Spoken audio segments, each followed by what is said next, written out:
My name is Tyler Marenyi, also known as Nghtmre. That's what the music world knows me as. And I am from North Carolina. I live in LA now. I've been there for 4 or 5 years. And I got into the music world from producing. That was kind of why I moved to LA. I wanted to be like the best producer I could be. And I obviously had goals to make my own music, and a lot of people do when they move to LA. And I went to a music production school in LA, and when I finished there, I kind of started the whole Nghtmre brand thing, like super fresh, and kind of removed all my other work and just started with a new thing. And yeah, I've been fortunate enough to have people really enjoy the music and come to my shows, and now I'm on tour, and now I'm here at Ultra playing on Sunday, and I'm just really excited. 2 years ago today at Ultra, actually, I was here with my management and stuff. We did a couple small shows, and I was talking to my buddy Snails, who's another producer, and he's like, "Oh man, I gave you that newest song of yours that's not out to Skrillex. I hope that's okay." I was like, "Really? Why?" He was like, "I think he might play it." And we're like, "Oh, let's go over there."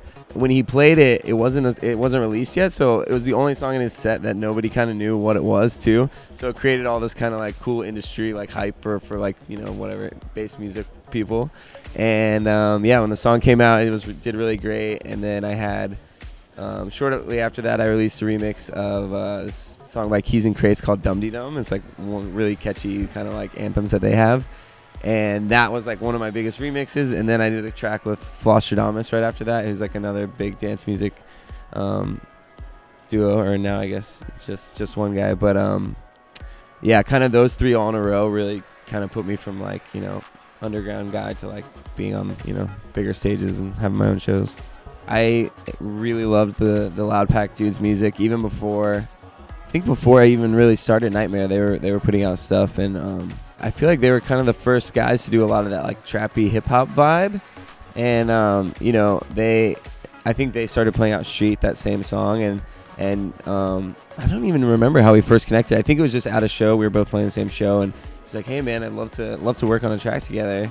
And we both live in LA. That's the beauty of living in LA is, oh, where do you live? Oh, like 10 minutes away from you. So we just linked up, went over to his house, and I think we spent like two days maybe working on the track. And then one of his buddies, Curtis King, who's a really dope vocalist, and he came in and just did the vocal, did all original, just kind of spit a bunch of random kind of things for maybe 2-3 minutes, and then we ended up like picking our favorites and tying them in there. And yeah, that Skrillex liked it a lot, so we released it with the Ausla label. I use Ableton Live pretty much for everything now. I originally, when I first got into it, I like picked up Reason. That was the first thing I picked up.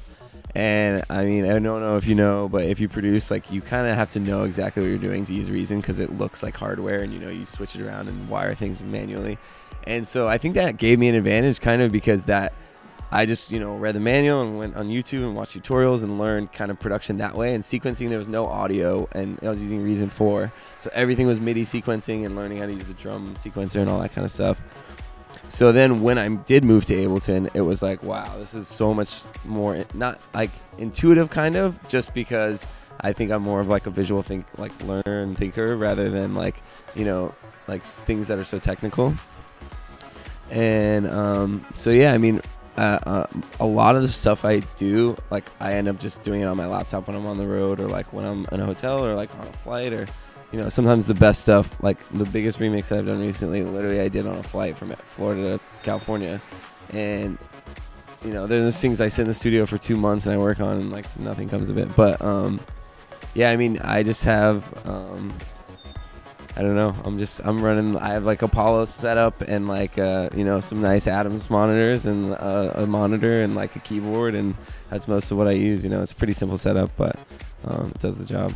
Miami is known as kind of like a party destination, obviously. So I think it's always a little bit of a different party vibe down here, which is awesome. Like, I love the energy from the fans and from the crowd, and like I don't know. There's something special about being like literally downtown in a city when you're at a festival, and like when your view from the stages is giant cityscapes, and it's kind of like Loudpvck too. You're looking back and there's a whole city, and it's absolutely gorgeous. And as much as I love the giant Coachellas where you're out somewhere in the desert, or like Camp Bisco where you're in the mountains and it's beautiful as well, like having that like vibe where everyone's super close and like just there's so much energy, it's definitely unique.